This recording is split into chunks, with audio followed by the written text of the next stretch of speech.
क्या आपने उस जवान के बारे में सुना है जो साल 1968 में शहीद हो गए थे, लेकिन आज भी वो बॉर्डर पर पहरा देते हैं। उनके कदमों की आवाज रात की खामोशी को तोड़ देते हैं और उनका फर्ज मौत के बाद भी कभी खत्म नहीं हुआ। आज हम एक ऐसे सोल्जर की कहानी में उतरने वाले हैं जिनकी जिंदगी तो सिर्फ एक वक्त तक थी, पर उनकी ड्यूटी, उनका डिसिप्लिन और उनका फर्ज वो आज भी नथुला पास की बर्फीली रातों में महसूस होता है। इंडियन आर्मी का वो बहादुर जवान जो शहीद होने के बाद भी अपनी पोस्ट से कभी वापस नहीं गया। ये कहानी है बाबा हरभजन सिंह की, जिनका नाम जितना सुना सुना लगता है, उनके इंसिडेंट्स उतने ही हैरान कर देने वाले हैं। बॉर्डर की एक छोटी सी पोस्ट जहां इतनी खामोशी थी कि आदमी अपनी सांस तक सुन ले, लेकिन जवानों ने बताया इस खामोशी के पीछे एक अजीब सी आवाज चल रही थी। एक आवाज जो उन्हें कभी अंधेरे में रुकने नहीं देती थी। एक आवाज जिसका कोई चेहरा नहीं था, पर जिसका फर्ज अब भी जिंदा था। हर कहानी की तरह ये कहानी भी एक सीधी बात से शुरू होती है। एक जवान, एक ड्यूटी और एक एक्सीडेंट। हरभजन सिंह एक सिंपल, डिसिप्लिन्ड, सिंसियर सोल्जर थे, लेकिन कभी कभी सिंपल लोग ही सबसे एक्स्ट्रॉर्डिनरी कहानियों छोड़ जाते हैं। हरभजन सिंह पंजाब से थे। उनकी पोस्टिंग इंडो चाइना बॉर्डर के सबसे टफ पॉइंट नथुला के पास में हुई थी। 1968 का साल था। एक रूटीन पेट्रोलिंग थी। बर्फ में पैर फिसला और वो एक गहरी खाई में गिर गए। उनके साथ के जवान 3 दिन बाद एक जवान ने सपने में देखा कि हरभजन सिंह आए और उन्हें एग्जैक्ट लोकेशन बताई। सुबह जब सोल्जर्स वहां पहुंचे तो उनकी बॉडी वहीं मिली। उस मोमेंट के बाद कुछ बदला। लोग कहते हैं ड्यूटी खत्म नहीं हुई थी, बस रूप बदल गया। और तब शुरू हुआ वो सिलसिला जिसने उन्हें एक स्पिरिचुअल बॉडीगार्ड बना दिया। सोचो, बॉर्डर का एरिया, बर्फ, हवा, अंधेरा, रात का वो वक्त जहां हर आवाज या तो दुश्मन होता है या एक वार्निंग। उस वातावरण में जब कोई अजीब से फुटस्टेप सुनाई दें, कोई हल्की सी आवाज आए और फिर कुछ सेकंड में गायब हो जाए, तो इंसान सोचता है शायद उसका दिमाग उससे खेल कर रहा है। लेकिन जब ये चीजें रोज रोज होने लगें तो कहानी बदलने लगती है। जवान कहते हैं बाबा की आत्मा आज भी ड्यूटी करती है। रात में फुटस्टेप सुनाई देते हैं, बिल्कुल सोल्जर बूट्स जैसे। पेट्रोलिंग के आसपास एक सोल्जर की शैडो दिखती है जो पास जाते ही धुंध में गायब हो जाती है। कुछ लोग बोलते हैं उन्हें एक एक्स्ट्रा गार्ड बॉर्डर पर दिखता है, पर जब हेड काउंट होता है कोई एक्स्ट्रा सोल्जर होता ही नहीं। और ये बात सिर्फ इंडियंस ही नहीं, चीनी सोल्जर्स भी मानते हैं।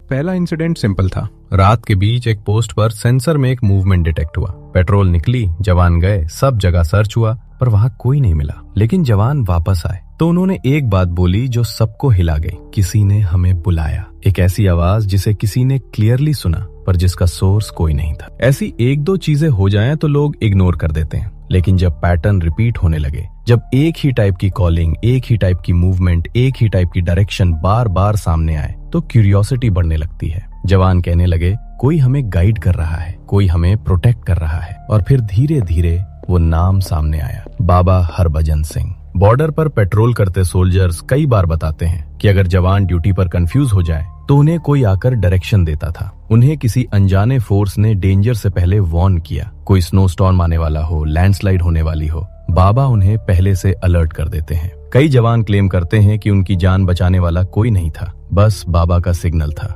इसलिए उनका एक नाम और भी पड़ा, द हीरो ऑफ नाथुला। दूसरी तरफ कुछ इंसिडेंट्स तो ऐसे थे जो बिल्कुल एक्सप्लेन नहीं होते। एक बार राइफल्स खुद से सेट पोजीशन में आ गई। एक पेट्रोल का पूरा अलाइनमेंट करेक्ट हो गया बिना किसी ह्यूमन टच के। कुछ लोग कहते हैं ये सिर्फ इमेजिनेशन है, पर जवान जो वहां रह चुके हैं उनका कहना कुछ अलग ही है। फिर आई वो रात जिसने इस कहानी को एक अलग ही मोड़ पर खड़ा कर दिया। रात के 2:30 बजे एक लाउड अलार्म, पूरी पोस्ट जाग गई। सेंसर एकदम से रेड जोन में चले गए। पेट्रोल निकली और जहां की डायरेक्शन में अलर्ट गया था वहां एकदम अननेचुरल साइलेंस था। एकदम से एक आवाज आई, बिल्कुल क्लियर, तुम लोग बाहर हो। जवान फ्रीज हो गए। किसी को लगा कोई सोल्जर बुलाती आवाज दे रहा है, लेकिन उन्होंने काउंट किया, सब लोग प्रेजेंट थे। फिर किसकी आवाज थी? एक दूसरा जवान बताता है कि उसने देखा कोई एक शैडो जैसा आदमी आया, राइफल उठाई, उसे साइड में रखा और फिर ठीक वैसे ही रखकर वापस चल दिया। जवान भाग के पीछे गए, पर वहां कोई नहीं। अजीब बात यह थी कि जितनी क्लैरिटी से उन्होंने उस मूवमेंट को देखा,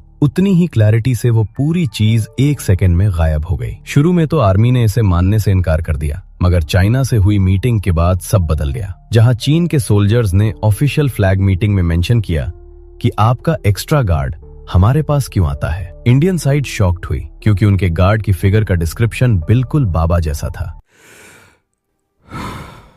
इस कहानी का एक और गहरा पार्ट बाबा का रूम भी है। आर्मी ने उनके लिए एक सेपरेट रूम बनाया जहां उनकी यूनिफॉर्म, बेल्ट, डेस्क, चेयर और उनके फेमस शूज रखे होते हैं। रोज सुबह जब जवान रूम खोलते हैं उन्हें एक अजीब सी चीज दिखती है। यूनिफॉर्म हल्की सी गीली होती है, जैसी रात में किसी ने पहनी हो। बूट्स की मिट्टी और पोजीशन चेंज मिली है। बेडशीट परफेक्ट फोल्ड में होती है, बिल्कुल वैसी जैसे एक डिसिप्लिन सोल्जर उसे सेट करे। बोतल का पानी हल्का कम होता है, जैसे किसी ने रात में पिया हो। जवान कहते हैं, बाबा रात में पेट्रोलिंग और सुबह वापस आकर आराम करते हैं। ये बात बॉर्डर से धीरे धीरे लोकल लोगों तक पहुंचने लगी। लोग मानने लगे कि बाबा हरभजन सिंह अब एक प्रोटेक्टर बन गए हैं, एक गार्डियन स्पिरिट जो बॉर्डर की रक्षा करता है। धीरे धीरे उनका एक मंदिर बन गया। सोल्जर्स वहां जाकर सल्यूट करते, प्रार्थना करते और फिर ड्यूटी पर जाते। एक वक्त में तो आर्मी के जवान उन्हें ऑफिशियल लीव एप्लीकेशंस भी लिखते थे और ये परंपरा सालों तक चली। यहाँ तक कि उनके लिए हर साल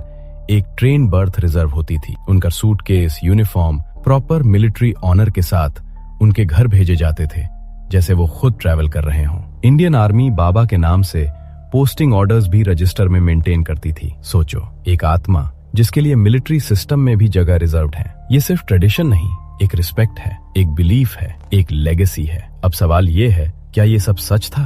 क्या ये एक गार्डियन स्पिरिट थी या फिर सिर्फ एनवायरमेंटल इल्यूजन्स, साइकोलॉजी और फियर का मिक्सचर? कुछ साइंटिस्ट्स बोलते हैं कोल्ड एनवायरनमेंट में साउंड ट्रैवल वियर्ड होता है, लो ऑक्सीजन में हेलुसिनेशंस पॉसिबल होते हैं। पर अगर ये सिर्फ इल्यूजन्स होते तो इतने सारे जवान एक ही टाइप के इंसिडेंट कैसे फील करते? एक ही पैटर्न कैसे रिपीट होता? एक ही नाम क्यों सामने आता? सच शायद इन दोनों के बीच में कहीं है। एक तरफ लॉजिकल रीजनिंग, दूसरी तरफ लिविंग एक्सपीरियंसेस। पर एक चीज बिल्कुल क्लियर है, जवानों का कहना है कि चाहे आप इस कहानी को भूत कहें, प्रोटेक्टर कहें या एक स्पिरिचुअल प्रेजेंस, जिस चीज ने उन्हें हिम्मत दी, जिस प्रेजेंस ने उन्हें उनके फर्ज पे मजबूत रखा, वो उनके लिए हमेशा बाबा ही रहेगा। आज भी बॉर्डर पर जब रात में हवा तेज चलती है, जब बर्फ के पार्टिकल्स हवा में घूमते हैं, जब एकदम से एक सॉफ्ट विस्पर सुनाई दे, तो कई जवान रुक जाते हैं। बाबा हरभजन सिंह होते हैं, क्योंकि हो सकता है कोई उन्हें याद दिला रहा हो, फर्श पे खड़े रहो, मैं यही हूँ। कुछ लोग कहते हैं ये सिर्फ कहानी है, कुछ कहते हैं ये एक स्पिरिचुअल फोर्स है, और कुछ बिल्कुल कुछ नहीं कहते, सिर्फ रिस्पेक्ट से सर झुका देते हैं। सच क्या है शायद हम कभी न जान पाए, लेकिन एक कहानी तब तक जिंदा रहती है